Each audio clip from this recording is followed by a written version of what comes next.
Selamat datang di Feb 9, kali kita akan membahas data free practice 1 Veda di sirkuit Jerez, Spanyol. Free Practice 1 Moto3 Jerez 2026 membuka akhir pekan dengan kejutan. Nama pada Ega Pratama Harapan Indonesia di kelas ringan harus terlempar ke posisi 24. Sekilas ini terlihat seperti kemunduran besar, namun di balik angka 24 itu tersimpan cerita yang jauh lebih kompleks. Apakah Veda benar-benar kalah cepat atau ada faktor lain yang membuatnya tertinggal? FP1 Jerez dipimpin oleh Maximo Quile yang mencatat waktu tercepat di sesi pembuka, sementara Veda Ega Pratama tertinggal hampir 2 detik, selisih yang terlihat besar. Tapi di Moto3, ini bukan sesuatu yang aneh karena kelas ini dikenal sangat rapat. Selisih 1-2 detik bisa berarti belasan posisi. Artinya, posisi 24 bukan berarti Veda adalah pembalap paling lambat di lintasan, melainkan ia berada di tengah persaingan yang sangat ketat. Jika melihat lebih dalam, posisi Veda tidak selalu berada di urutan 24 sepanjang sesi. Ia bergerak di kisaran posisi 19 hingga 22. Bahkan, di menit-menit akhir, ia sempat naik ke posisi 17. Ini menunjukkan satu hal penting. Secara ritme, Veda sebenarnya cukup kompetitif, namun semuanya berubah saat sesi memasuki fase time attack. Di sinilah para pembalap mulai mencetak waktu terbaik mereka.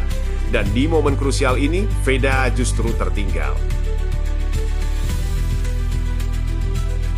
Faktor terbesar dari hasil ini bukan hanya soal kecepatan, melainkan setup motor dalam FP1.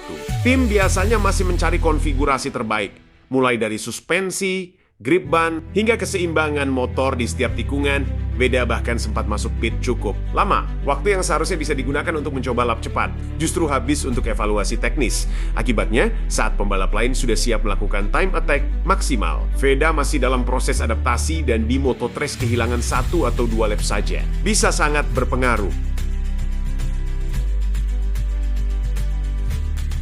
Di kelas Moto3, posisi akhir seringkali ditentukan bukan oleh konsistensi, melainkan oleh 1 lap terbaik. Dan disinilah masalah utama. Veda, ia gagal memaksimalkan lap terakhirnya, sementara para rival justru mengalami peningkatan signifikan di detik-detik akhir. Hasilnya, Veda tidak turun performa, tapi kalah dalam momen paling menentukan.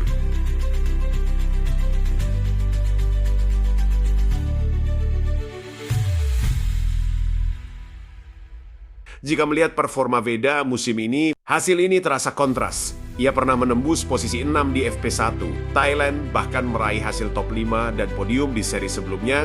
Namun di sisi lain, ia juga sempat mengalami crash dan DNF. Ini menunjukkan bahwa Veda masih berada dalam fase belajar. Naik turun performa adalah hal yang wajar, terutama bagi pembalap muda yang masih beradaptasi di level dunia.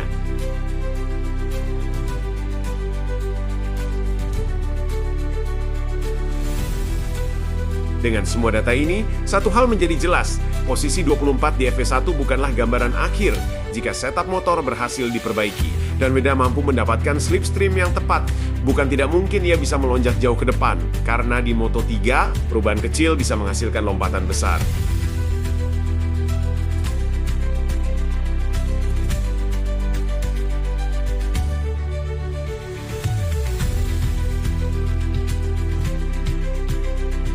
Jadi, apakah Veda benar-benar lambat? Jawabannya, tidak sesederhana itu. Ini bukan soal kecepatan semata, melainkan kombinasi antara strategi, setup, dan timing. Jerez masih panjang dan 1 sesi buruk. Tidak pernah menentukan segalanya. Kalau kamu percaya Veda bisa bangkit di sesi berikutnya, tulis di komentar. Comeback Veda dan jangan lupa follow untuk update terbaru Moto3 dan perjalanan pembalap Indonesia di dunia balap.